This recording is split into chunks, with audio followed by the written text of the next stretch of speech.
So after reviewing the wiring diagrams for both the CBR and the CRF, I figured out that the CBR250R ECU powers the bank angle sensor through pin 6 from the ECU with 5 volts. That pin 6 also supplies 5 volts to the throttle body sensor unit.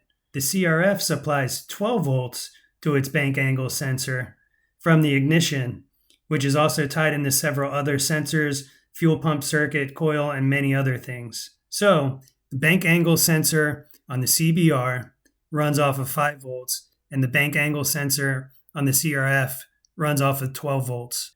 So most people, when they first install the new CBR ECU, notice two things. One, the high coolant temp warning light won't light up when the ignition is turned on. That's because that connection is absent.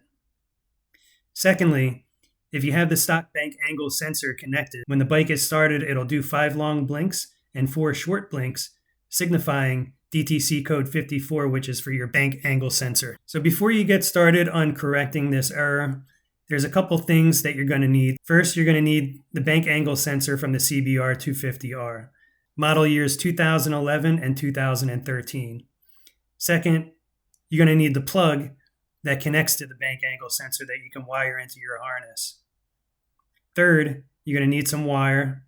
You'll need a soldering iron and some electrical tape or some heat shrink tube. Now this is the bank angle sensor for the CRF250L, and it mounts right here. And as you'll see, this accepts a 2-pin plug. Now this is the bank angle sensor for the CBR250R. And you'll see that this accepts a 3-wire plug. When you hold these side by side, you'll see that the bank angle sensor for the CRF250 has a slightly wider mounting position, where the mounting bolts are slightly further apart. Now this is the stock bank angle sensor connector that's on the CRF250L. You'll see a red wire with a blue stripe and a black wire with a blue stripe. Now this is the 3-pin connector that we're going to be wiring in for the new bank angle sensor. The bank angle sensor that we're going to be using is the stock bank angle sensor from a CBR250R, I believe between the years 2011 and 2013. To make this job a lot easier, I removed the front plastics and the gas tank. Also, don't forget to disconnect your battery. Once you have your plastics and your gas tank removed, you want to unplug the wire harness from the ECU right here. So once you remove this, you're going to need to tap into 2 wires from that ECU plug. The first one is a yellow wire with a red stripe that comes from pin 6 of the connector. The second is a green wire with a white stripe, which is coming from pin 4 of the connector. You'll see that this connector has 3 rows on top of each other.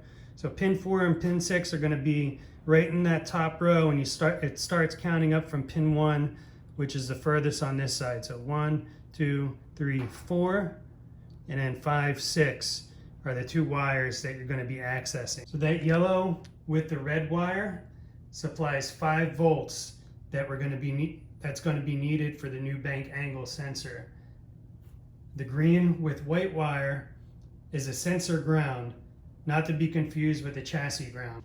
Now the only wire that we're going to be using out of this connector is the red with blue stripe. This red wire with the blue stripe goes to pin 26 of the ECU connector and is the signal wire for the bank angle sensor. This other blue and black wire here is 12 volts that comes from the ignition. We're not going to be using that wire. So when I tapped into pin 4 and pin 6 of this connector, I stripped this back to give me access to the wires. These are the new wires coming off of where I tapped into it that are going to the new bank angle sensor. When tapping into pin 4 and pin 6, don't cut the harness wires. I simply stripped back some of the insulation, twisted the new wires onto the exposed copper, then soldering the connections and taping them up well. First I taped each of the wires individually, and then I retaped the entire harness loom. Once you make those connections, you can reinstall the rubber boot over the connector and plug it back in. Now it's important to know the pinout for the connector that plugs into the bank angle sensor.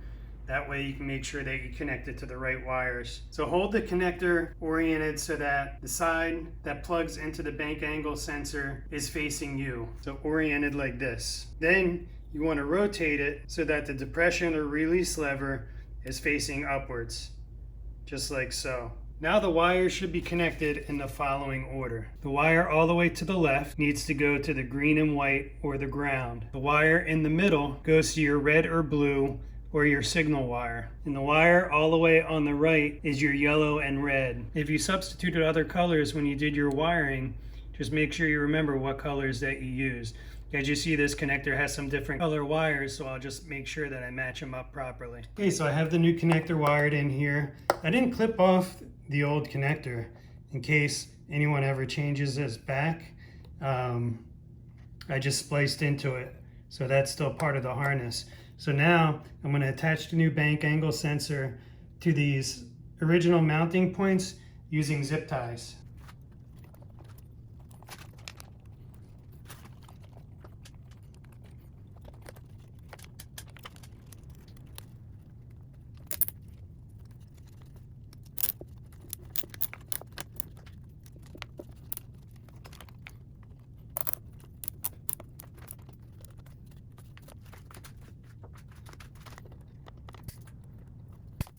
I'm going to plug the new connector in and turn the ignition on, turn the run switch on, and the error code's gone. So why do people do the ECU upgrade? That answer is pretty simple. More RPMs, more fuel, more airflow, and most folks, when they upgrade that ECU, they'll also install the CBR250R throttle body, which is an additional 2 millimeters wider. So along with exhaust and airbox upgrades, you'll have much more airflow going both in and out of the engine. So due to all that extra airflow going in and out, I also recommend adding an EJK, an electronic jet kit, to increase your fuel flow to match that added airflow going into the intake as well as out of the exhaust. When you make all those upgrades, you'll notice a nice increase in both your top and bottom end.